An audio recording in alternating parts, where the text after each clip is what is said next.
Good morning to one and all. Today we discuss about poetry. The poetry 3, title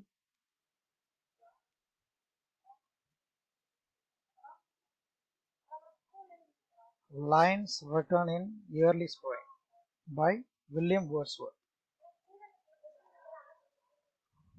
So today I am presenting lectures on the name of the poem is Lines Written in Early Spring. It is written by William Wordsworth.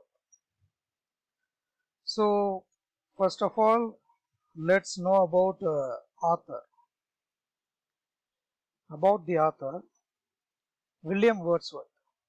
William Wordsworth was one of the founders of English Romanticism and one of its most central figures and important intellects. He is remembered as a poet of spiritual and epistemological speculations, a poet concerned with the human relationship to nature, and a fierce advocate of using the vocabulary and speech patterns of common people in poetry.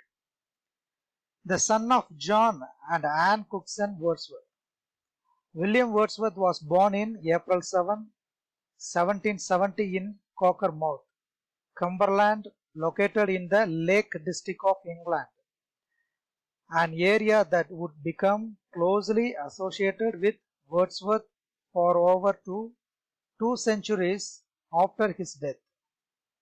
He began writing poetry as a young boy in grammar school, and before graduating from college, he went on walking tour of Europe, which de-opened his love for nature and his sympathy for the common man, both major themes in his poetry.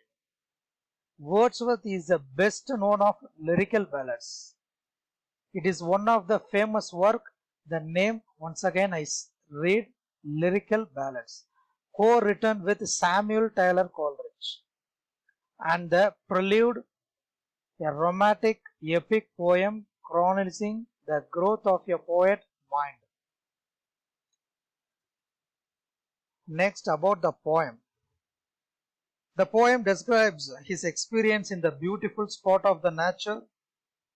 He was reclining in a beautiful shady place and listening to the mind and mixed music of birds and other sounds. He was in such a sweet mood as brought sad thought to his mind. He was sad that man had been very cruel to man. He felt that there was a link between nature and human soul. He looked at beautiful flowers like primrose and the periwinkle.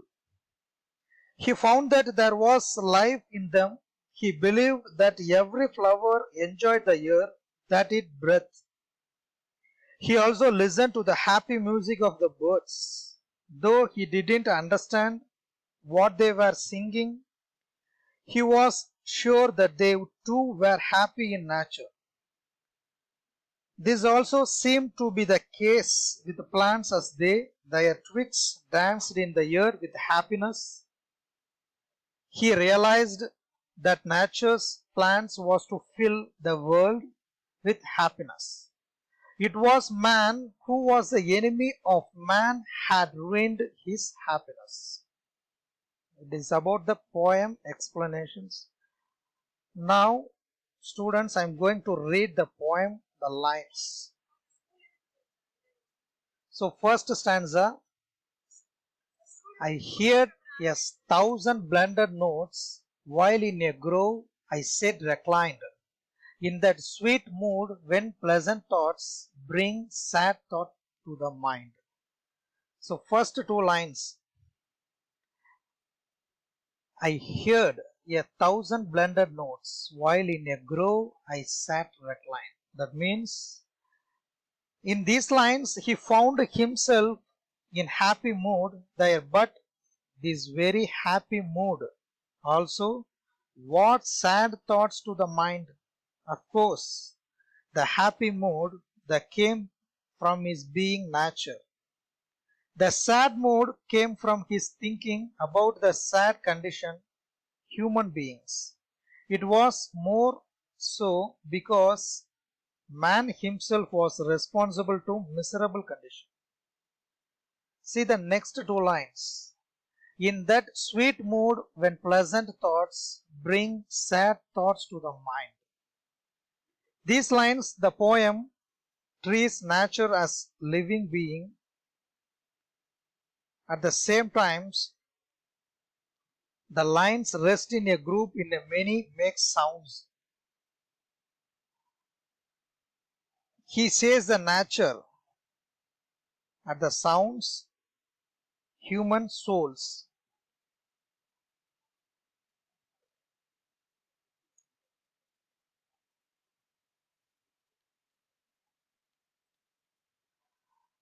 Next stanza, to her fair works did nature link the human soul that through me ran. And much it grieved my heart to think what man has made of man. To her fair works did nature link the human soul that through me ran.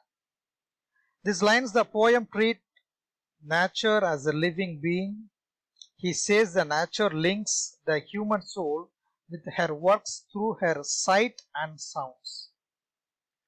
It was the same soul that ran through poet as well.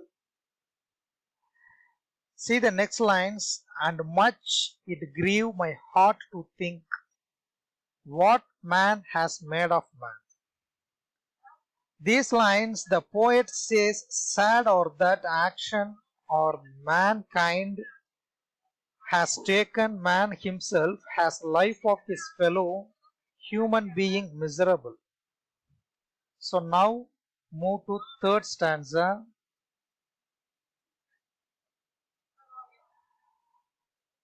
Through primrose stuff it that green bower, the periwinkle trailed its breath, and it's my faith that every flower enjoy the air it breath.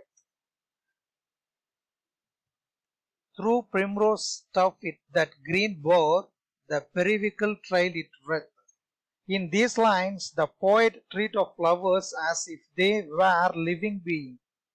He says that if there can be place in garden, he saw variety of flowers. He looked at these beautiful flowers and thought that they had life on them. He saw that the periwinkle formed the ring around the cluster of primrose flowers as if they were bracing each other. Next two lines, and it's my faith that every flower enjoy the year's its breath. That means the poet says this field to poet with every flower in nature life in it. Like human being, every flower of plants enjoying in heals. Next stanza, the birds around me hoped and played, their thoughts I cannot measure. But the least motion which they made, it seemed a thrill of pleasure. The birds around me hoped and played, their thoughts I cannot measure. That means the poet continues to observe the nature. He saw how the birds playing and jumping around him. Of course, he could not know the thoughts. Next two lines, but the least motion which they made, it seemed a thrill of pleasure.